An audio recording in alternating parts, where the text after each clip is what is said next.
You may have seen a recent video I posted in which some friends of mine and I traveled to southwest Colorado to explore the mountains with our Jeeps. On one of those days there, we drove from Ouray to Telluride over Black Bear Pass. Black Bear is one of those must-see iconic passes in the San Juans.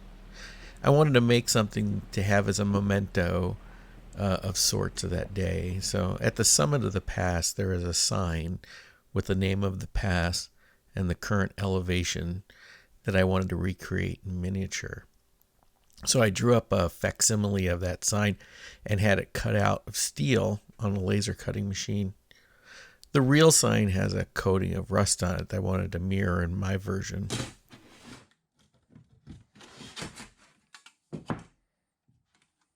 The first thing I needed to do was use the sandblaster to rough up the surfaces.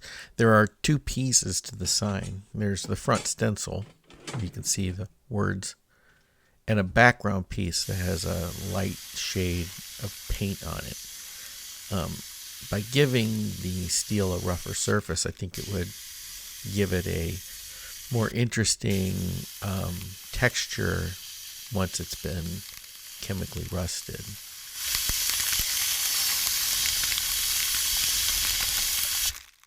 If you like this video, give it a thumbs up.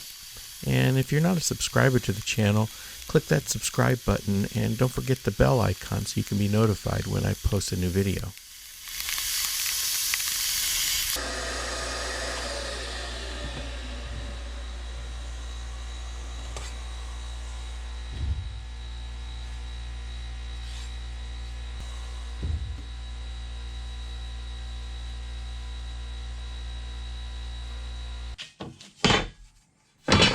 Now that the surface is nice and roughed up, I want to use this product that I got from a company called Sculpt Nouveau.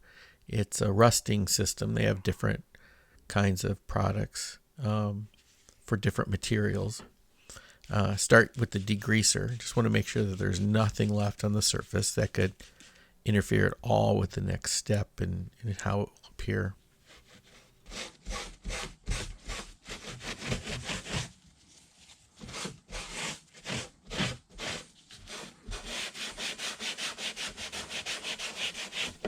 Once it's clean, I used this traditional brown patina from the same company. The rusting begins immediately as soon as you spray it on, but how long you leave it on will affect the final appearance. For this project, I felt like 15 to 20 minutes seemed like a good target. I've also found that if you use a heat gun, even before you spray it on or after, it can affect the rust appearance as well. After that time frame, you want to rinse off all the acid and then dry it off real good. You just want to kind of blot it dry. You don't want to rub it at this point because you'll get some streaks in the rust itself.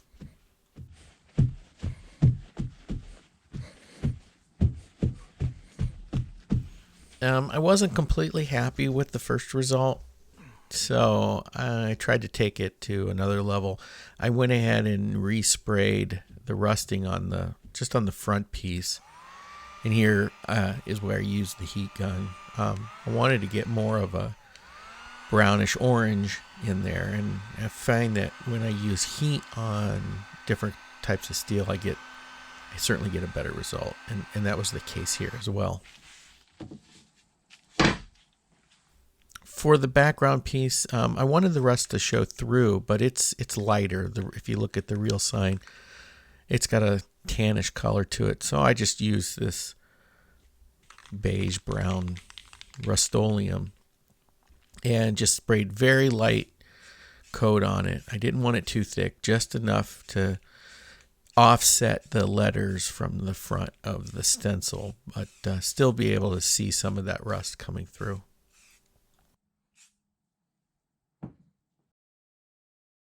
The second try worked better for me. This is more what I had in mind. Maybe a little bit too orange, but I know that when I apply the clear coat, it will darken it somewhat.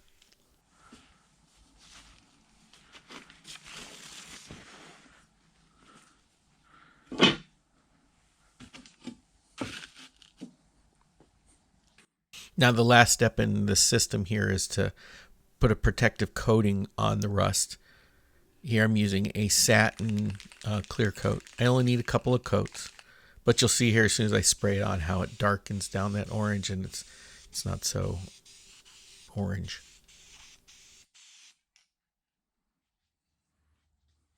And now that the clear coat's dry, I put them together.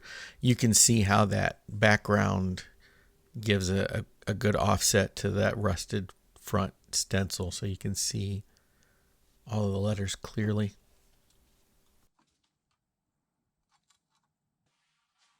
I could have left the sign bare, but I thought it would be nicer to give it a more prominent appearance. So I chose this piece of aspen partly because aspen is a common species of tree in the San Juans where Black Bear Pass is. So I needed to cut this down both widthwise and lengthwise. So I use the miter saw here to cut it to length. And then I'll take it over to the table saw to rip off that last little inch.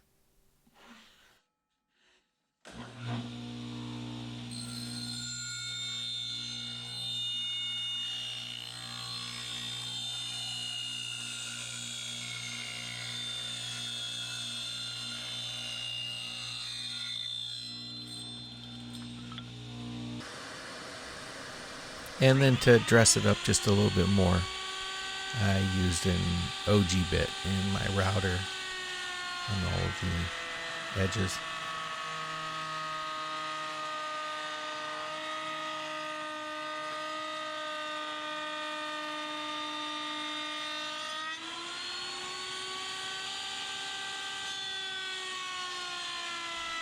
I'm thinking this router bit may be a little duller than I expected. Getting through the end grain was a lot harder than it should have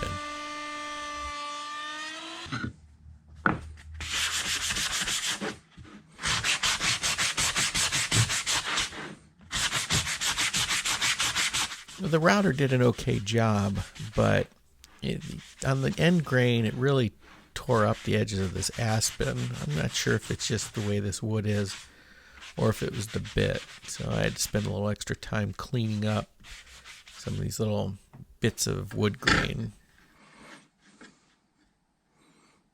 And with the wood all cleaned up and sized right, I used the background piece of steel to locate the holes for the bolts. I'm going to be putting some bolts through both pieces of steel and then through into the wood. So we'll drill these through holes all the way through. If you look at the original sign, it's held together with 8 bolts. So I mirrored their location in my version. And because I didn't want those bolts to just be on the back of this piece of wood, I went ahead and used a Forstner bit on the back to countersink those holes. That way the bolt and the nut will be below the back surface of this piece of wood. So we could hang it on a wall or sit it on a desk.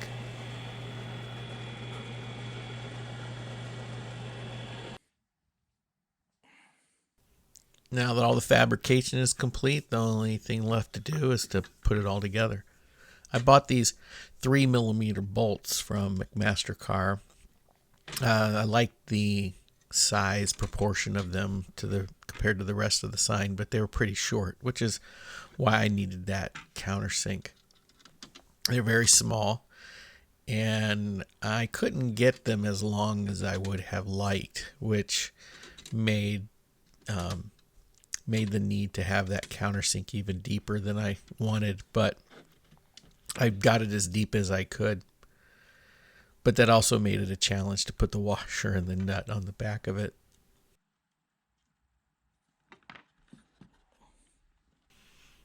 The bolts were just barely long enough to come through the back of the wood into the countersink. I had to drop the washer and nut into the hole and then use a pencil to line them up just right. A little tricky, but I couldn't find longer bolts this size.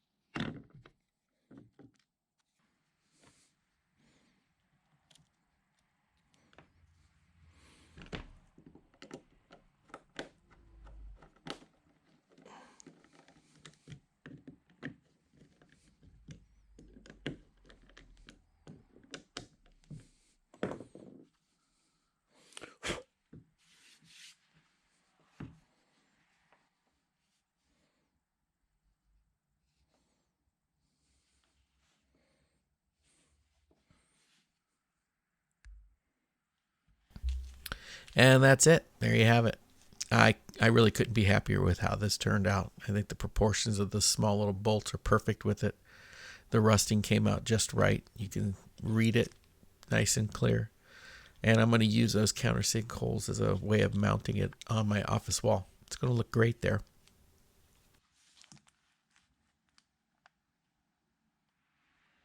And I couldn't forget about my friends Rob and TJ that were with me that day. So while I was at it, I made a couple of signs for them as well as gifts. And of course, while I was at it, I made a couple of more. I might as well. So if you're interested in getting one of these 2 extra signs, you can contact me through the link in the description. I hope you enjoyed watching this little project, and thanks for watching. See you next time.